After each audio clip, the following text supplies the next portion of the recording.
When I met Steven, he came to me as this busy CEO and kind of stuck in these loops or patterns of behavior, I should say, of emotional eating. So if he was really stressed from work, he'd have some sugar. If he was sad, he'd have some more sugar. If he got into a fight with his wife, he'd have some more sugar.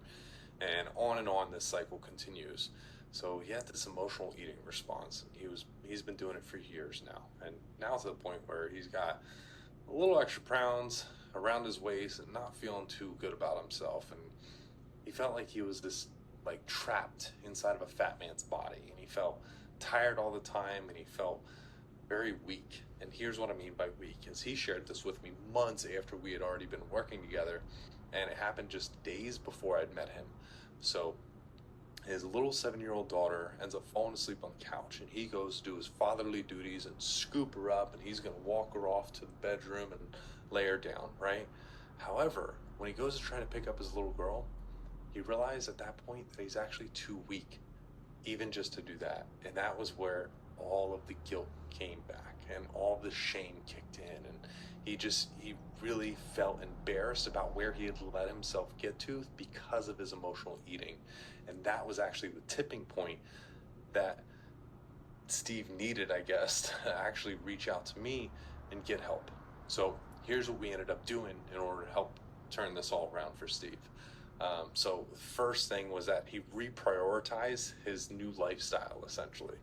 So as a busy CEO, he had a bunch of people trying to get access to him and put stuff onto his schedule. However, he made it such a priority that during his workouts, nobody could reach him. So it was that important, where it became like a meeting with himself that he would not miss. So each day he did that. 5 to 6 days a week, my man did that. And he also had the same sort of prioritization for his own meals to ensure he always had good quality nutrients to feed his body. So if there's a food truck or some sort of outside vendor that was going to come in and feed the whole office, he made sure there's something healthy for him to be able to have access to.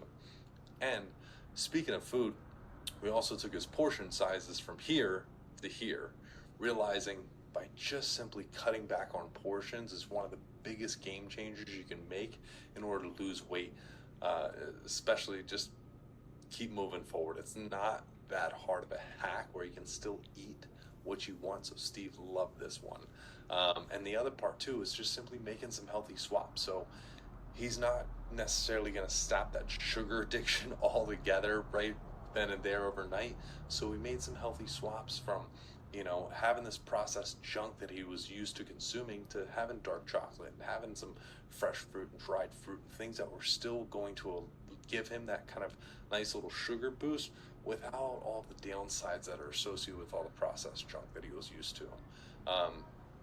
And then also with his workouts that he was doing all the time, 5 to 6 days a week, we made sure that each one of his workouts, he was actually becoming breathless at least once each workout. I shared this in the last video, but essentially each time you do that, it actually helps your body to burn way more calories for the next few hours after you're finished your workout. So the end result is, after our first year working together, Steve ended up losing over 60 pounds. And then he was finally able to not only lift his one girl, but also his other daughter as well too. So I hope you took some notes, and I hope you found this valuable.